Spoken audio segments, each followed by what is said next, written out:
It is now time for question period.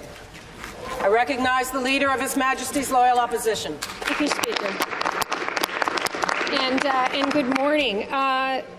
The Globe and Mail, this question is to the Premier. The Globe and Mail has reported that this Minister of Labour handed out $1 million in skills development money to Connex Telecommunication for a project to train and test AI customer service chatbots that can replace workers.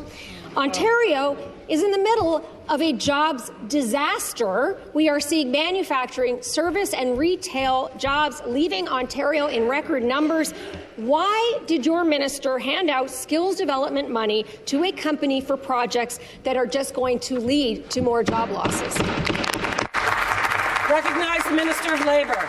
Thank you, Speaker. Speaker, as I've said for weeks, every SDF project goes through a strict risk assessment process, Speaker. Monthly reporting, Speaker, visits, expenditure monitoring, spot audits, and clear transfer payment agreements, Speaker.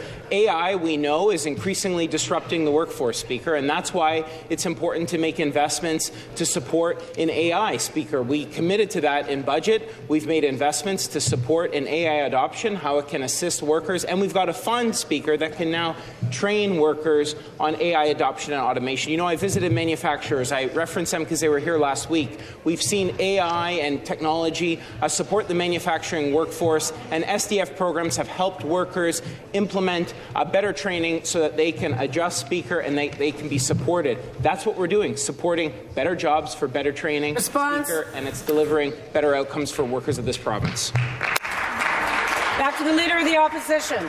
Answer, but look, you know, if that wasn't bad enough, I got to tell you, Speaker, the name sounded very familiar to me in this story. And you know why? Because Connex Technologies CEO, Sayan Navaratnam, used to head up FaceDrive. Remember that? FaceDrive, the company that your government gave $2.5 million to during COVID. The same CEO, the same company, the same person who was hit with a 3-year ban by the Ontario Securities Commission for the FaceDrive scandal. Surely the Minister of Labour would have known Mr. Navaratnam's history of misleading the public and investors, and yet still this Minister of Labour decided to hand them millions of taxpayer dollars again. Is this an issue of competence, or is it the other C word again? Minister of Labour. Speaker, as I said, every program, project and proponent are assessed prior to funding, Speaker. And we've got AI, Speaker, 430,000 tech workers in Ontario. That's up 100,000 since we formed office, Speaker. 100,000 jobs since we formed office, Speaker. And today, we know last month, over 55,000+ jobs created, another 6,000 last month, Speaker. And it's because this Premier, this government are creating a competitive climate in which to attract investment, Speaker. You've got to make sure you're ready for AI. You've got to make sure you have training programs to support both companies and workers with its adoption. That's exactly what the fund's doing, and we're supporting workers, Speaker. Final supplementary, the Leader of the Opposition. My goodness, can you just resign?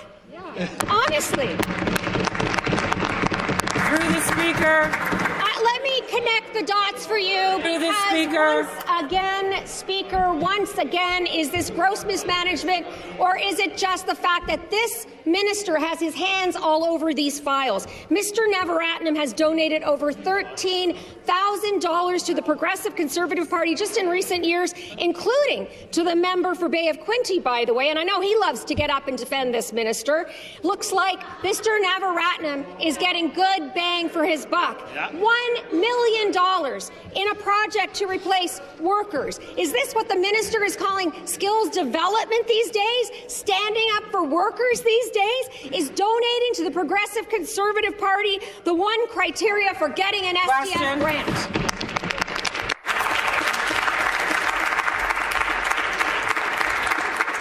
Minister of Labour. Speaker, no, it's not, and that member may want to reflect on her own scores, Speaker. A dismal rating from her own party, Speaker, because... Member for Waterloo will come to they order. abandoned Labour. And they abandoned Labour. That's why that member faced the music when she went to her own members. Promised to get Labour back, but Speaker, you can't get Labour back when you oppose the very projects that put Labour to work, Speaker, like 413, like the Bradford bypass, like new nuclear, Speaker, SMRs and new nuclear construction. When you oppose all of those projects and the training that puts those members to work, you stand against those workers, Speaker. On this side of the House, we're going to keep supporting those workers, keep making investments to build a stronger Ontario, Speaker. Question, the Leader of the Opposition. The minister can't even address the grift anymore, right? He just has to go to petty insults. But listen, back to the Premier, because that is quite the performance from a government that is failing on every single front. The EQAO results that we saw last week gave us another clear example of that, and now even our children are having to pay the price for this government's mismanagement. These kids, in grades 3 and in grade 6, all they have ever known is a school system under this cruel and callous government, a government that doesn't believe in public education. All they have seen are cuts and crowded classrooms. When is the Premier going to take responsibility for the mess that he has created in our schools? Recognize the Minister of Education. Thank you very much, Madam Speaker. Look, obviously nothing could be further from the truth. The member will know that, and as I said on many occasions, we're spending more than we ever have in education. But ultimately, as I've said, I don't think parents care that we're spending more than any other government has ever. I think what they care about is what are the results that their students are having. And you know what? Under Progressive Conservatives, we see the highest graduation rates in the province's history. Under Progressive Conservatives, we see the best literacy, reading and writing scores are at the highest that they've ever been. Under a Progressive Conservative government, we are seeing increases in the math scores. But you know what? The difference between Progressive Conservatives and the opposition is it's not good enough for us. So that is why we're going to double down, build on the successes of previous ministers, and make sure that we give our kids every opportunity to succeed, despite the opposition who would like to take us back to the future. We're going to go back into the future stronger than ever before by focusing on students, parents, and teachers and their needs. Supplement the Opposition. Well, the minister said one thing that I agree with. This government is not good enough for our kids. It is darn well not good enough. This government cut education funding by $1,500 per student, and now they are blaming, once again, students and teachers and hiring so-called advisors for $1,500 a day. I've got some free advice for this minister. Take that money and put it back in our classrooms. The math here is very, very simple, Speaker. More students plus fewer resources equals worse outcomes. So why is the government once again blaming students and teachers for the conditions that they themselves have created? Minister of Education. Well, Madam Speaker, as you know, that's just simply incorrect. The reality is that we are at the highest level of spending ever, and it's just still not good enough in the sense that we want to have our students do even better. I just highlighted for the member opposite. The member opposite would like to bring us back to what it was when the NDP and the Liberals combined to give us a system where parents were at war with their teachers and students were failing, Madam Speaker. Under a progressive Conservative government, because of the work started by the former minister to stop and reverse the horrific things that the Liberals and the NDP were doing. The Minister Lecce, who brought us through a global health and economic pandemic. And you know what we're seeing in all of this? We're seeing graduation rates at the highest that they have ever been, literacy scores higher than they have ever been before in the province's history, but we're not accepting of the fact that our students can't do better when it comes to math, and that we can't do better in all facets of the education system. That's why we're going to see what it is that we're missing, look at other jurisdictions, and look to ourselves. Where we have failed, we will do better. That's what our parents, students, and teachers deserve, and we won't be stopped because the NDP. Final supplementary, the Leader of the Opposition. Oh, Speaker, this minister needs to do his homework, right? Because students out there are struggling. Families are exhausted. Our education workers, I'm meeting principals that are responsible for 3 schools in 3 separate locations in a city because there aren't enough people that they can find to fill those roles, because everybody is burning out because of this government's incompetence and mismanagement. Yep. Enough with the blame game, right? The government has spent millions on handouts and millions on self-serving ads, but our kids are struggling in crumbling and overcrowded classrooms, and instead of fixing the problems, the Premier just wants to create more chaos. Why won't the Premier direct his education minister to put our kids first and put resources back in the classroom?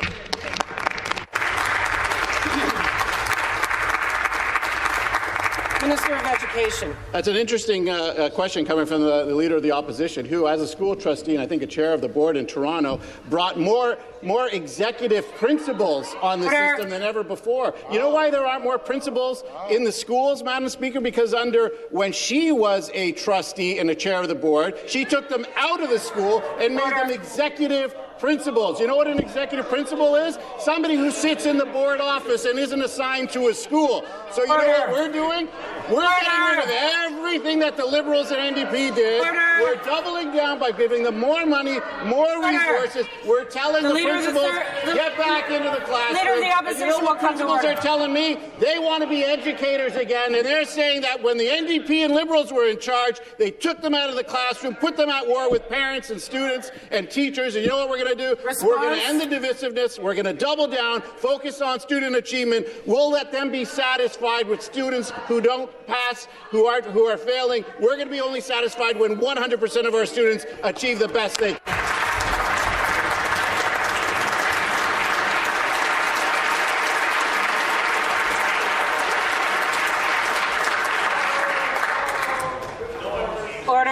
Order. Question. I recognize the member for Don Valley West. Thank you, Speaker. Ontarians learned on Friday that $1 million of skills development fund money went to a company whose CEO has been sanctioned.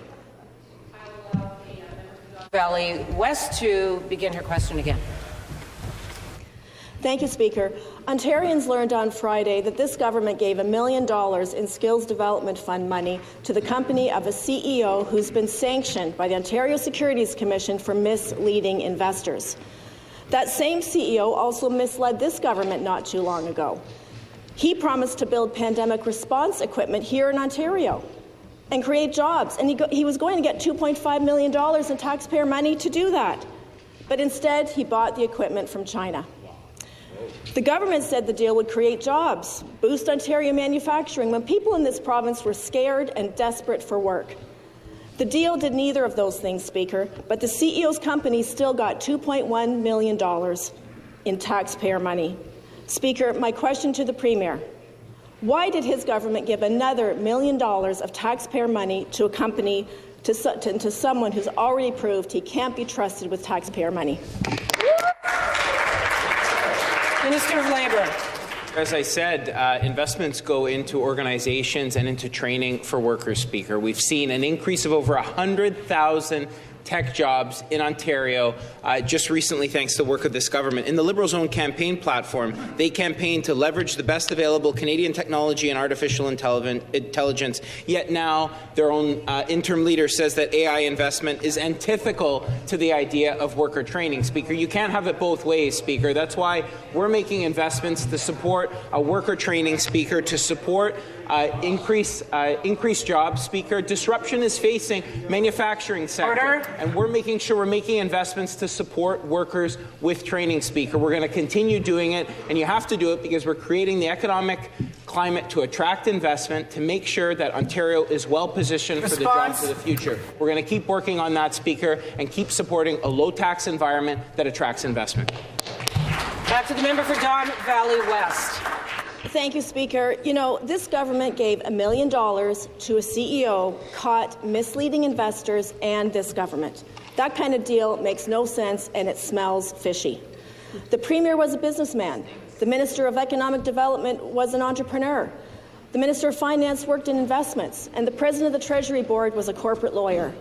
I'm sure they're all familiar with something called a reference check. You know, it's the kind of thing where you say, hey, have you ever been found guilty of a securities violation? Have you ever breached a government contract?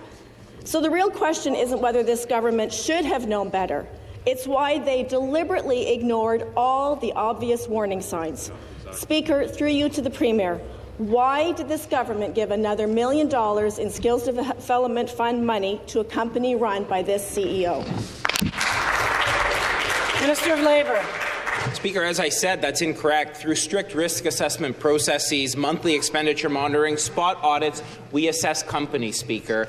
And over the last number of years, Speaker, we've made improvements through linking our SDF programs through a centralized employment management system, which is able to track outcomes at 6, 9, 12 months on, Speaker. And we're going to keep working to create an environment where we can attract jobs, Speaker. They drove out 300,000 jobs, Speaker, when they had the helm.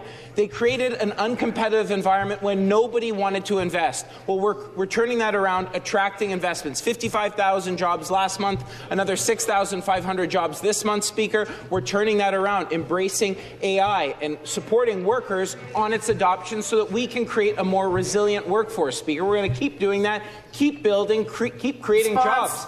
I think about the 18,000 workers with SMRs. I think about over 100,000 workers in my region alone. These are workers they would have given a pink slip to, Speaker, a pink slip, because they're not interested in building a stronger Ontario, Speaker. They just oppose it every time. Back to the member for Don Valley West. Speaker, it's clear why the minister can't give an answer. It's because something fishy is going on here. This is a very serious matter, and the people of Ontario deserve a real answer. After being misled and burned once by this CEO, this government turns around and hands him another $1 million. A CEO who was fined and sanctioned by the OSC. The OSC said, quote, "The CEO acted contrary to the public interest, that his company published contradictory and misleading news releases regarding the capabilities of its COVID-19 digital contract tracing platform, and failed to correct forward-looking information after it had become clear that the information was inaccurate," end quote. Speaker, we know the CEO didn't get a grant just because he gave money to the PCs. So back to the Premier. Which people close to Sion Navaratnam benefit when he gets money from this government? Who is it? Minister of Labour. Thank you, Speaker. As I said, we've made improvements to the program after each round, risk assessment, monthly monitoring, and we'll keep doing that, Speaker, with this program. We've implemented the AG's recommendations, linked it to our employment management system, Speaker, and we'll keep supporting AI. Think to programs like Coding for Veterans, Speaker. That's enabled veterans who fought on the front line, Speaker, who've served our country both abroad and at home, integrate into civilian life, and it's supporting them, Speaker. It's supporting them with coding program, enabling them to serve our country in a different way. We're going to keep supporting this adoption, Speaker, keep creating the conditions for job attraction and investment, Speaker. They voted against every single measure that's brought in billions in investments to this province, Speaker. They have no leg to stand on when it comes to this. Question. I recognize the member for Don Valley North. Well, thank you, Speaker. Speaker, the Skills Development Fund promised training. It promised careers, and it promised results. Instead, taxpayer dollars are going to the owner of a downtown strip club, the Ford family dentist, the minister's hockey buddy, and now we're learning about $1 million to the CEO of Connex, who was banned from directing public companies for misleading investors. Speaker, that alone should have been a giant red flag and disqualified them from the Skills Development Fund. But of course, Speaker, there's more to this story. The CEO just also happens to be a self-described partisan conservative. Speaker, is the Premier's loyalty to taxpayers or is it to connected insiders? Minister of Labour. Speaker, over 100,000 people have achieved deployment within 60 days or less. 100,000. I challenge anyone to find a single program under their tenure that did the same thing. 100,000 workers found employment within 60 days or less, Speaker. We've actually invited them out to meet some of these workers. They've shown no interest, Speaker. They've never visited a union training hall, Speaker. They've never taken us up on our offer to visit some of the construction sites. Perhaps it's because they oppose oppose each and every investment. They oppose the 413. How did that work out for them in Brampton? They opposed the Bradford bypass. How did that work out for them in Simcoe and Brampton, Speaker? They've opposed investments that are going to get workers to work. We've got a fund that's going to support them with training, Speaker. We're going to make investments that help them land better training for better jobs with bigger paychecks, and we're going to keep working for workers of this province. Back to the member for Don Valley North. Speaker, Ontarians deserve to know whether the $1 million given to Connex even produced a single cent of value. So let's talk about what this government refuses to make public. 1. How many people were trained? 2. How many actual jobs were created and how long did they last? 3. What score did this application receive before the minister intervened? Speaker, instead of answers, this government has built a disturbing playbook where connected insiders benefit, conservative donors gain an advantage, and taxpayers are always stuck with the bill. Speaker, how many times does this pattern have to repeat itself before the Premier finally stops directing taxpayer dollars to connected insiders? Minister of Labour. I've addressed those questions. How many people trained? Over 700,000 people. How many people achieved employment? Over 100,000 people achieved employment within 60 days or less, Speaker. That's what's working with this program, Speaker. And the member talks about this. I mean, we've already said in this House, Speaker, programs led by former Liberal candidates have been supported through the SDF, Speaker. We've received letters from their own members supporting programs with max-out donors to their leadership campaign. But that's not what we assess, Speaker. We assess the merits of the program, the impact it's going to have on workers, and 100,000+ people have been impacted and achieved employment within 60 days or less, Speaker. We're visiting the sites on this side of the House all over Ontario, Speaker, that are supporting workers in every corner of this province, because that's the investments we're making. Building a stronger Ontario doesn't just mean GTA. It means rural Ontario. It means critical minerals and mines in Northern Ontario, and we've got a fund that's going to support those workers, Speaker. Final supplementary. Speaker, while this government continues to shovel out the cash to connected insiders like Connex, average Ontarians are suffering. Nearly 700,000 people are out of work. 2 million still can't find a family doctor. Half of grade 6 students are falling behind in math. And this holiday season, more families than ever will have to rely on a food bank. And what did this government just do? It gave $1 million to a self-described partisan conservative donor to test an AI chat box that would put workers out of a job. Why does this government keep prioritizing connected insiders and donors over Ontarians who need their help the most? Minister of Labour. Speaker, the only one researching donations is them, but I did a little over the weekend, Speaker, and the same person's donated to the Liberal Party, Speaker. That's not what this program's about. Over $10,000, Speaker, and that's not what this program's about. Order. We've talked in this place about supporting groups that used to protest this government, Speaker, that used to protest them and donate to organizations that fought PCs. Well, now they're supporting us, and they're supporting us, Speaker, because their workers see a better future with this government. We're building a stronger Ontario. They wanted to give pink slips to workers in the nuclear sector. We're building new nuclear, Speaker. They did nothing for the Ring of Fire. And mine, Speaker, we've unlocked the Ring of Fire. We've signed off on the terms of reference for mining in the north, creating more mining jobs, Speaker. We're going to keep building a stronger Ontario, an Ontario that can stand on its own 2 feet. That's why Organized Labour abandoned the members opposite, Speaker.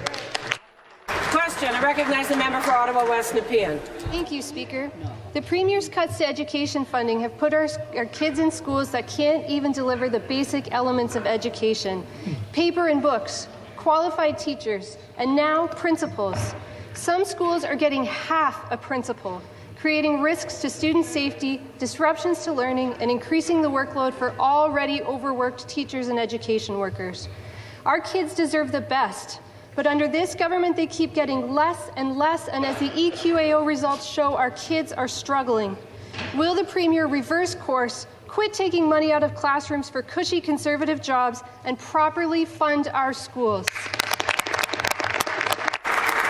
Minister of Education. Yeah, it's interesting getting some questions from the opposition on education, because I've been the minister for a year, and the first time they actually ask questions is when I'm actually out of the House for the first time in 8 years. So it's good to see that they're actually paying any attention to question period now. So let me just say this. Madam Speaker. We're continuing to fund education, but the difference between Conservatives and the Liberal and NDP opposition is that we always expect more. We always expect more. It's not simply good enough to have the highest graduation rates in the province's history. It's not simply good enough for us that literacy rates are higher, that reading and writing scores are higher than they've ever been before. It's not good enough for us that math scores continue to increase year over year. What we want to do is what parents and teachers and educators are telling us. Remove the division from schools. Focus on what matters by giving our teachers the ability to do what they do best, teach our kids. And that's what we're going to do. We're going to continue to fund education at the highest levels it ever has before, but we're not going to simply say, great, that's good enough. It will not be good enough until every single student passes with the highest level of support and opportunity. Back to the member for Ottawa West Nepean. The minister's getting an F for math, Speaker, but apparently an A for creative writing. It's clear what the future holds under this minister, Speaker. Supervisors who shut parents out of decision-making and restrict our access to public meetings. Fewer parent council meetings because one principal has to run back and forth between different schools. Gaps in student safety and learning that put our kids at risk, and nothing we can do as parents because the Conservatives making the decisions don't care what we think. Parents don't want this minister's dystopia, Speaker. We want our kids to be safe, cared for and supported, and we want to have a say in their education. Will the Premier do what the minister won't, listen to parents and fund our schools?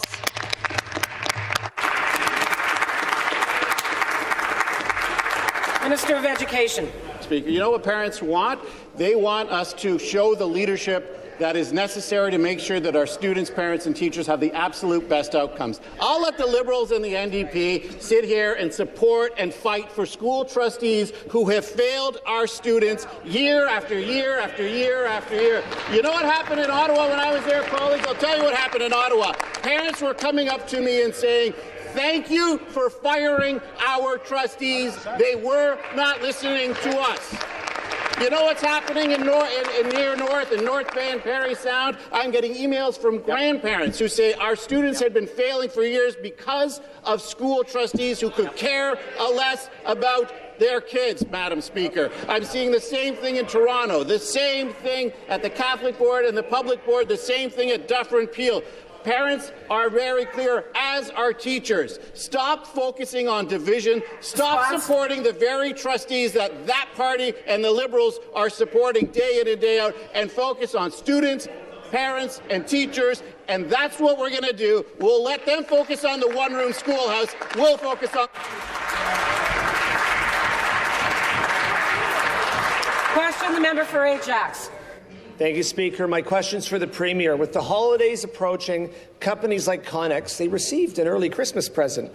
Meanwhile, families across Ontario and Tiny Tim, they're wondering what will it take for this Premier to show a hint of compassion and support.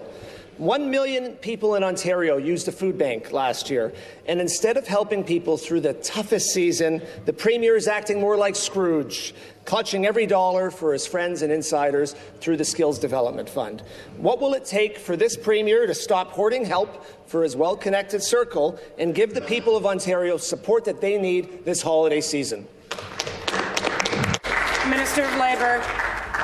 Speaker, I think Ontarians will be supported when we create the conditions for jobs. 55,000 jobs last month. In the U.S., Speaker, in the U.S., a country exponentially larger than ours, they created over 100,000 jobs. We did almost half that here in this province alone last month. 6,500 jobs last month, Speaker. That member should be supporting us on this side, voting for the fall economic statement, supporting our budget measures to build a stronger Ontario, because it's working, Speaker. New nuclear will make us energy sufficient. building SMRs, exporting that technology around the world makes us an energy superpower, and it creates good-paying jobs for Ontarians here. 90% of that supply chain is done right here in Ontario, Speaker, creating opportunities for workers. That's why organized labour is supporting this party, Speaker, supporting these members, because we're investing in their training centres, we're investing in their workers to give them better pathways to jobs, and we're actually creating the opportunity for them to get jobs, Speaker, in every corner of this province. Back to the member for Ajax. Speaker, in the story of Scrooge, it took 3 ghosts to make him face the harm he caused. So I asked the Premier, if he were visited by the ghost of Christmas past, would he see the billions he lit on fire? If the ghost of Christmas present showed him the reality in communities all across Ontario, he would see families struggling for help. And if the ghost of Christmas yet to come showed him failing healthcare and education systems, would he change course? Speaker, through you to the Premier, will he finally learn the lesson Scrooge learned and stop funneling money to friends and failed companies and instead give real support to people who need it now? Minister of Labour. One of my favourite Christmas movies. Let's talk about Scrooge and the Scrooge that was the previous Liberal government, chasing out 300,000 manufacturing jobs. Speaker, 300,000. Taxing Ontarians. People were choosing between heating or eating. It literally is like a Christmas carol, Speaker. They were choosing between heating or eating, Speaker. How about the schools or hospitals that they closed? That's all turning around. We're building a new school. That member took time to have lunch with the Liberal candidate I ran against, Speaker. Maybe she reminded him they closed Liberal schools in our riding. They closed them. They didn't deliver on Campbellford Memorial Hospital. Ajax will come to order. Speaker. We're building a brand new hospital. Ajax will come to order. We're creating the opportunity for men and women to join the lines of our energy industry with new nuclear in my riding, Speaker, SMRs in the riding next door, refurbishing Pickering in that member's own riding. Maybe he should talk to those workers he would give a pink slip to, Speaker. They know a better Christmas is upon them because we're refurbishing Pickering plant that's going to give them jobs and prosperity.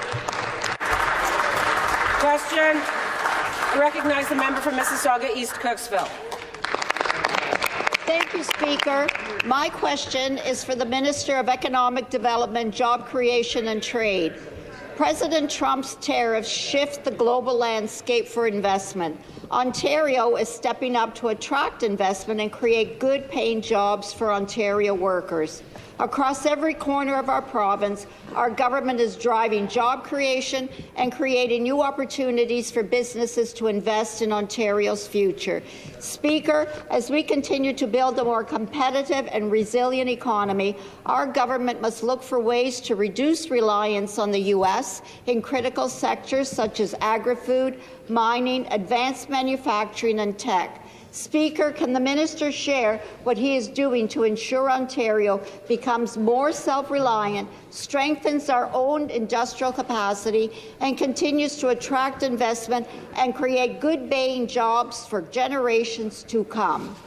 I recognize the Minister of Economic Development. Thank you, Madam Speaker. Last week, 5 days, 5 cities, $1 billion in new investment in Ontario. In Ottawa, Marvell Technologies, $238 billion investment, 350 new jobs, expanding their semiconductor research and design operations. In Morrisburg, Japan's Alinova, $24 million, 15 jobs. They're going to build the very first soy milk powder processing plant in Canada. In Hamilton, Atomv, $138 million investment, 70 new jobs, expanding domestic manufacturing capacity to support increased clinical trial activity. Speaker, with these investments, we're strengthening our supply chain, reducing our reliance on the U.S., and adding to the 1 million new jobs created since we took office. Back to the member for Mississauga East Cooksville. Speaker, I want to thank the minister for that response. As we continue to attract new investments, we are seeing more companies choosing to expand, hire, and build their futures right here in Ontario. These announcements mean new facilities, new production capacity, and new opportunities for workers and communities across our province. But with the economic pressures, growing demand for made-in-Ontario products, and rapid changes in manufacturing and technology, we must remain focused on strengthening domestic production, growing our industrial capacity, and ensuring businesses have what they need to compete and succeed. Speaker, can the minister expand on how these investments help strengthen Ontario's industrial base, drive innovation, and ensure that workers across our province benefit from good-paying jobs being created today and to the next generation? Minister of Economic Development. Speaker, these projects are creating new opportunities for workers in every corner of the province. In Mississauga last week, Lili invested $533 million, creating 275 new jobs as they build and expand their beverage packing, their bottling, their warehousing, and their distribution hub. We had a great time on Friday in Sudbury, where Sweden's Sandvik invested $85 million, created 60 new jobs to build a maintenance, repair, and overhaul facility. Speaker, 5 days, 5 cities, $1 billion in new investment here in the province of Ontario. Response. Madam Speaker, we are not stopping there. We're going to continue to ensure that companies have the confidence, the talent, and the support they need to grow, expand, and hire people right here in Ontario. Question. I recognize the member for Nickel Belt. Merci, Madame la Présidente. Thanks, Madam Speaker. My question is for the Premier. Medical laboratories are a cornerstone of our healthcare system. In August, Quest, a U.S. company, purchased Life Labs. To increase their profit, they are laying off medical technologists in Sudbury. Now, lab samples from Timmins, North Bay, Algoma, Hearst, and Sudbury will be driven to Toronto.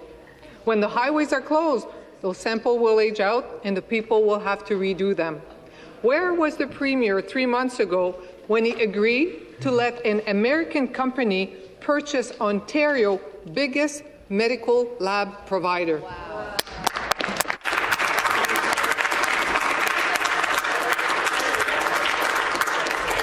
Recognize the Minister of Health. Thank you, Speaker. You know, when I listen to the member opposite talk about how she would like to limit access to community diagnostic, I question where her values are. We need to make sure that we have access, and that includes absolutely in Northern Ontario. As we expand the access for diagnostic and for labs, we've worked very hard with our partners to make sure that as they expand, they make sure that they have additional offers in communities. You know, we've talked for literally months about how important it is to have care closer to home. And when we work with our lab partners, when we work with our diagnostic centres and make sure that as the expansions happen, they happen in communities that have been historically underserviced, it is exactly because of the philosophy the member has, which is don't let anybody do anything in Ontario unless it's perfect. We are making sure those expansions are happening. Thank you. Recognize the member for Sudbury. Thank you, Speaker. I don't understand how we're debating a bill about Buy Ontario and the Minister of Health is applauding an American company buying a Canadian company. The root of this, Speaker, is the Premier's a jobs disaster. There are 40 medical laboratory technologists in Sudbury who will lose their jobs, and they're joining 40 healthcare workers in North Bay, and they're joining 192 healthcare workers in Niagara, and they're joining 62 healthcare workers in Hamilton. Wait times for specialists and at hospitals are already too long. There are thousands of people without a family doctor or primary care. Ontarians can't get the access to healthcare that they need. And now, with more healthcare job losses, there will be less care and longer wait times for Ontarians. Speaker, my question is, when will the Premier finally start fighting for healthcare workers so Ontarians can get the jobs, get the care they need?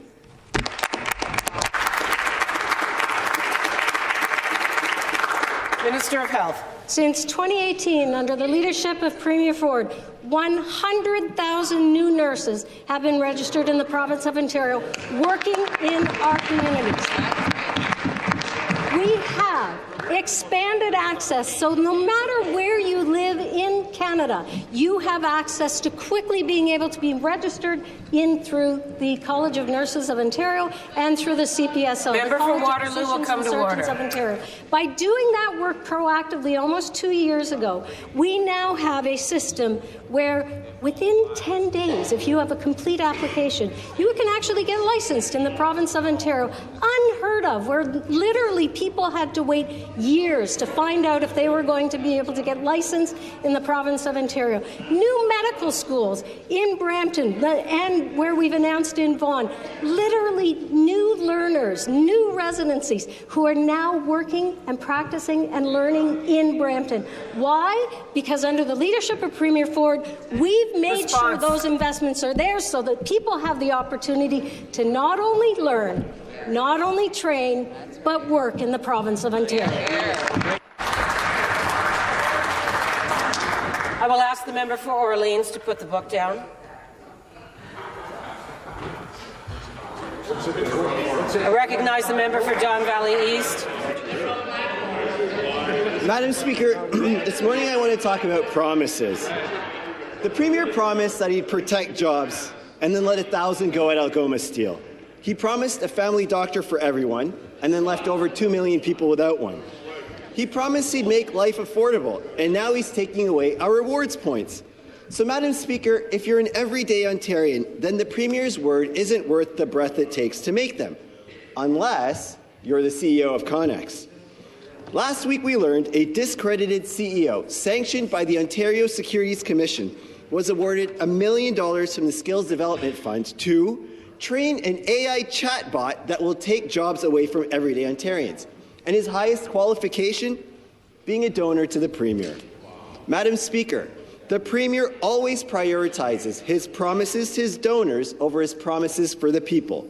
Why did he give $1 million to this discredited CEO? Minister of Labour. Speaker, let's talk about what that member just said, Speaker. Jobs in healthcare. 100,000 new nurses registered, Speaker, more doctors, residency positions that were slashed under that previous government, Speaker, nursing spots slashed in communities like mine under the previous government. Come to order. Through programs like SDF, through investments in health, through investments in Ministry of Colleges and Universities, we're expanding training for PSWs, expanding training for nurses, expanding trainings for doctors. Where are they going to work, Speaker? They're going to work in the new hospitals we're building in communities like mine and all over Ontario. That's creating good-paying construction jobs. And where are they going to train, Speaker? In newly expanded training halls in every corner of this province, thanks to the Skills Development Fund. That's what we're doing for Ontario, building pipelines for people to get better employment, over 100,000 people achieving employment within 60 days or less. We're going to keep working hard to build a stronger Ontario. We'll take no lessons from the member's office. Back to the member for Don Valley East. Despite what the member across said, healthcare workers cannot count on this government, but I will give you one group that reliably can. That group is its donors. Here's a question for the House, Madam Speaker. What does the Minister of Labour, sitting with his best friend in the front row of a Leafs game, have in common with the sanctioned CEO of an AI chatbot company? One thing, a payday. That's because the CEO and senior executives of Connex gave tens of thousands of dollars to the Premier, having figured out a winning formula. When you give, you get. $1 million from the Skills Development Fund so that an AI chatbot can take human jobs. So to the Minister of Labour, why did Connex get a massive $1 million payday when the CEO's last company already blew its shot and lost provincial funding after failing to deliver jobs or production? Minister of Labour. Speaker, 400,000+ jobs in the tech sector, over 100,000 new jobs opposed by that member, Speaker. The manufacturing jobs that we're creating, foreign direct investment, up from $8 billion to now I think it's over 50+ billion under this government, Speaker, opposed by that member. All they offer Ontarians, Speaker, is higher taxes. They'll drive manufacturing jobs out, and they don't have a plan to nation build. They oppose each and every member and bill that we bring forward to nation build, from nuclear, Speaker, to critical minerals, ring of fire, Speaker, new highways and hospitals. Speaker, if they had their way, we wouldn't build another road, we wouldn't build another bridge, we wouldn't build another highway. That's why they lost every seat in Brampton. We're supporting those workers, Speaker, putting them to work, building a stronger Ontario that can be more self-reliant, more dependent on itself, and we'll keep working hard to support the workers of this province with training to get them there. Question. I recognize the member for Glengarry Prescott Russell. Thank you, Madam Speaker. My question is for the Associate Minister of Energy-Intensive Industries. Speaker, we all know that protectionism measures by Donald Trump have created uncertainty and disruptions in our global economy, directly affecting Ontario jobs and workers. At the same time, Ontario's population is growing rapidly, and with that, we are seeing a significant increase in energy demand. Speaker, our industries and workers need assurance that our government has their backs and that we will protect their jobs and livelihood today and for generations to come. Speaker, can the Associate Minister tell the House how our government is carrying out a much-needed expansion of Ontario energy sector to limit our reliance on foreign sources and drive economic growth?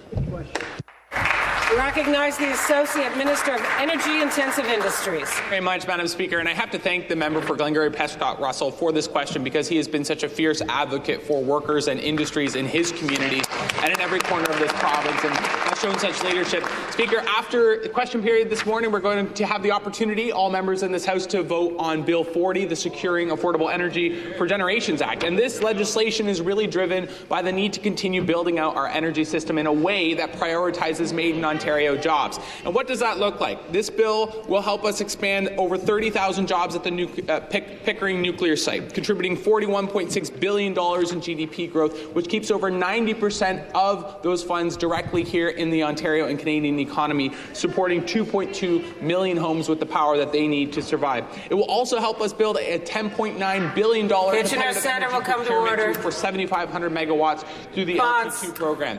Those supply chains are built here in Ontario by proud Ontario workers who we want to support. All members will have a chance to do so after question period. Supplementary, the member for Glengarry Prescott Russell. Speaker, and thank you to the Associate Minister for his response. Speaker, the people of Ontario remember the damage that the Liberal policies caused on our energy sectors, chasing hundreds of thousands of jobs out of this province. Now, with added threats and uncertainty from Donald Trump, we have even more reason to support local and to build Ontario's energy self-reliance. Our government has been at the forefront of prioritizing the Made in Ontario energy supply chain and building on our competitiveness. Speaker, can the Associate Minister further explain what our government is doing to support Canadian procurement and protect Ontario jobs and industries? Back to the Associate Minister. Merci, absolument, Madame la Présidente. Thank you, absolutely, Madam Speaker. Thanks again to the member for his question and his work, his positions that we used in Bill 40 will help the public service in Ontario to buy Canadian. Supporting industries and the workers in those industries. 90% of Pickering's refurbishment expenditure will stay here in Canada, supporting jobs. 80 cents to the dollar for the G7's first SMR is going directly to Canadian businesses alone. Bruce Power's Life Extension Program will spend approximately 98% of those dollars directly here in Canada. 93% of Hydro One's $2.9 billion procurement spend went to companies based in Canada, 76% here to Ontario, and over 90% of OPG's annual expenditure went to suppliers based in Ontario. But we know there's more that can be done. Bill 40 will allow for provisions to ensure that we're able to better support domestic supply chains, and I hope all members in this House will vote for it immediately following question period. Question. I recognize the member for Scarborough Southwest. Thank you very much, Speaker. Speaker, Here are a few things that took less time than it has taken Metrolinx to get the Eglinton LRT built. Japan built the first Shinkansen bullet train in less than 5 years. The Panama Canal took 10 years. The Americans actually put a man on the moon in 8 years. The list is long and I could go on, yet the Premier and the Minister have made it clear that they don't actually know what is going on with Metrolinx. But Ontarians, Speaker, deserve answers. I don't know why they have such love for Metrolinx. Ontarians deserve to know why billions of their hard-earned tax dollars, people are struggling, and you're using people's hard-earned tax dollars that's to be mismanaged for more than 15 years. So will the Premier launch a public inquiry into Metrolinx's financial mismanagement?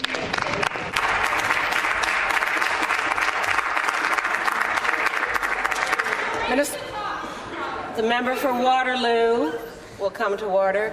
Minister of Transportation. Thank you very much, Madam Speaker. Here's a fact: from 2003 to 2018, not a single line of public transit was delivered in this city. But guess what? This Sunday, we marked the opening of the Finch West LRT, the first new subway, first new LRT, first new line in the City of Toronto since 2002 under this government's leadership. You know why, Madam Speaker? Because we got shovels in the ground and we were building. For 15 years, the Liberals did absolutely nothing to improve public transportation. Not a single line completed in this city. And, Madam Speaker, that is why we continue to work day and night to get these projects built. No matter how much opposition we get every time we table a piece of legislation in this House from the NDP or Liberals, when we're trying to speed up projects, we continue to work through the noise, get the projects done, get them completed and built. That's why we've got shovels in the ground on the Ontario line. That's why we've got shovels in the ground on the Scarborough subway extension and all of our other projects across the city. We're going to continue to build public transit, we're going to continue to invest in it, and we're going to continue to get the job done. Supplementary, the member for Scarborough Southwest. The Liberals created the problem, but you have had it for more than 8 years, for more than 7 years now. Billions of tax dollars have been mismanaged by overpaid executives, self-serving private consultants, with total impunity by this Conservative government.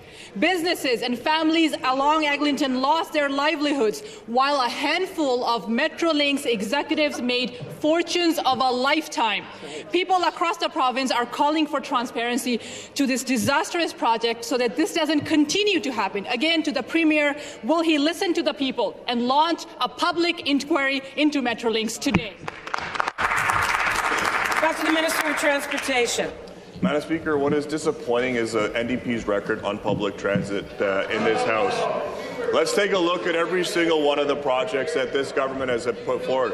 The Finch West LRT, the funding for the Finch West LRT that opened this Sunday, Madam Speaker, that is going to move over 50,000 people.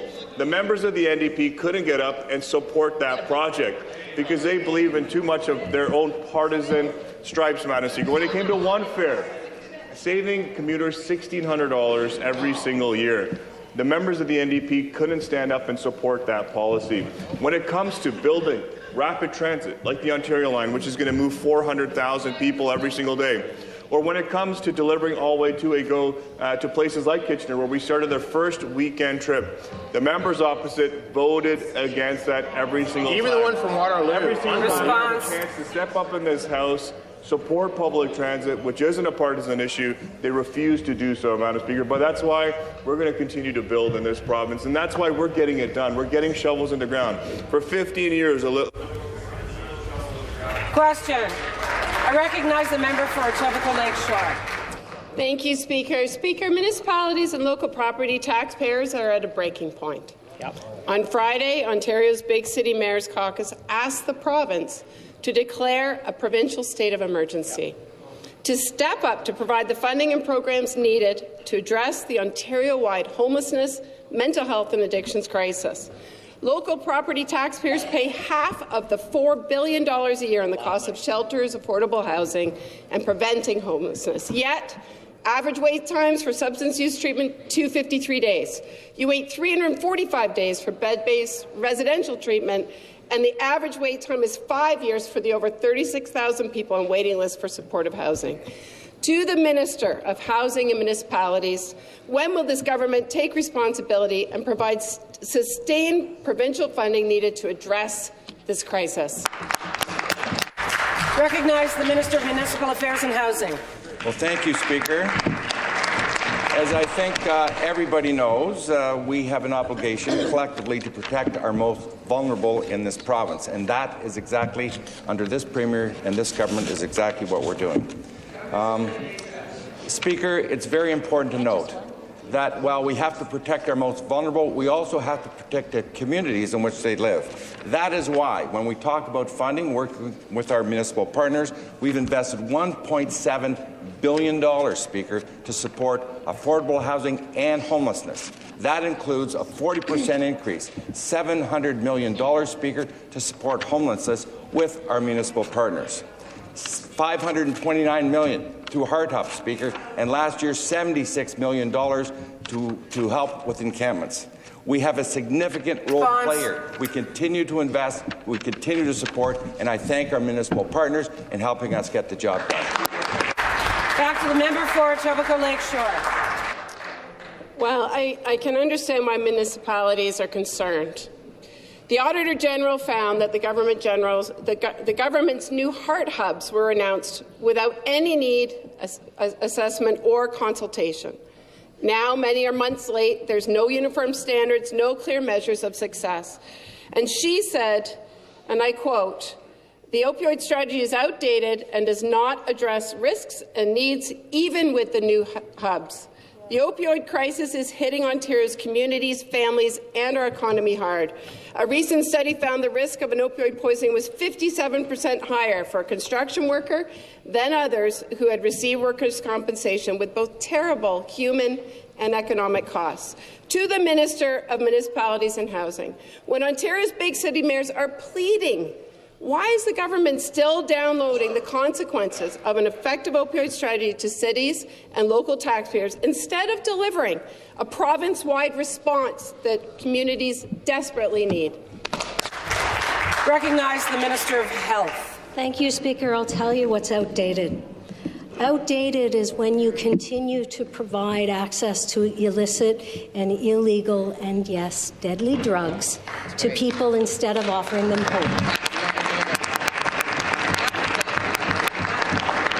We have offered hope through a $550 million investment in 28 Heart Hubs that were application-based. Municipalities stepped up and brought together their community agencies and said, we want to do better. We can do better, and we know by working together, we will do that. And you know what happened?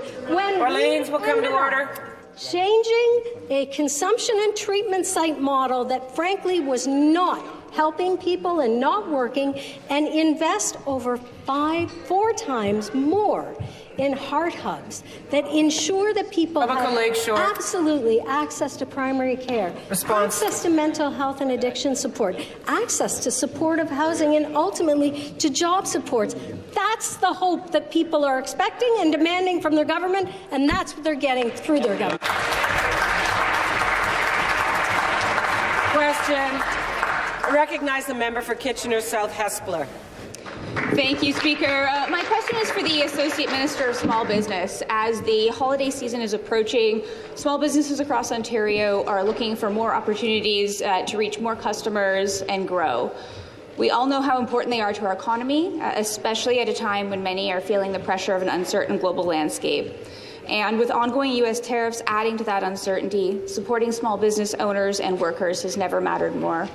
Speaker, can the Associate Minister please explain how our government is helping Ontario's small businesses through the busy holiday season and positioning them for long-term success into the future? I recognize the Associate Minister of Small Business. Thank you, Speaker, and I want to thank the member from Kitchener South Hespeler for the wonderful work she does in her riding with her small businesses who I visited. Speaker, as a former small business owner, I know firsthand the risks and hard work it takes to start and to grow a business. Ontario's more than 500,000 small businesses are the backbone of our communities, employing over 2.5 million Ontarians. This holiday season and all year round, our government is encouraging consumers across our province to help support and protect Ontario's economy by shopping local. 66 cents of every dollar spent at a small business stays local. That is a significant contribution to our communities. We're also ensuring those same small businesses have the tools and resources they need to succeed in this challenging economy by making key investments in programs that support their growth. Our goal is to make Ontario the most competitive place to create jobs and to do business within the G7. I recognize the member for Kitchener South Hespeler. Thank you, Speaker. The Associate Minister is absolutely right. They are the backbone of our community. They create excellent jobs and help families across the province to make ends meet. They also add considerably to the vibrancy of our downtown cores, something that I think we all especially notice around this holiday season. I certainly do in my own area. However, for far too long, under the previous Liberal government, propped up, of course, by the NDP, small businesses were ignored, and Ontario and Ontarians paid the price. Today, many long-term business owners are preparing to retire, and without proper planning support, too many of those businesses could close instead of being handed down or sold. We need to make sure that they have the tools to plan for the future and to keep our communities vibrant. Speaker, can the Associate Minister please outline how our government is helping small businesses plan for succession and build long-term stability across Ontario? Back to the member for Minister of Small Business. Thank you again, Speaker, and to the member for the question. Speaker, our government understands that small businesses are vital to our economic success and essential to regional communities across our province. That's why, when an owner decides to retire, we need to ensure there is somebody there to take over and keep those businesses in our economy. This past week, I was pleased to announce that our government is investing $1.9 million over 3 years to establish a succession planning hub led by the Kingston Economic Development Corporation. Succession Ontario will feature a centralized free resources and tools for buying and selling a small business in Ontario, with a focus on preparing businesses for smooth ownership transitions. Under the leadership of this Premier, our government will continue to ensure small businesses have the resources they need to stay in our economy and help make certain Ontario remains the best place to live, to work, raise a family, and Pursuant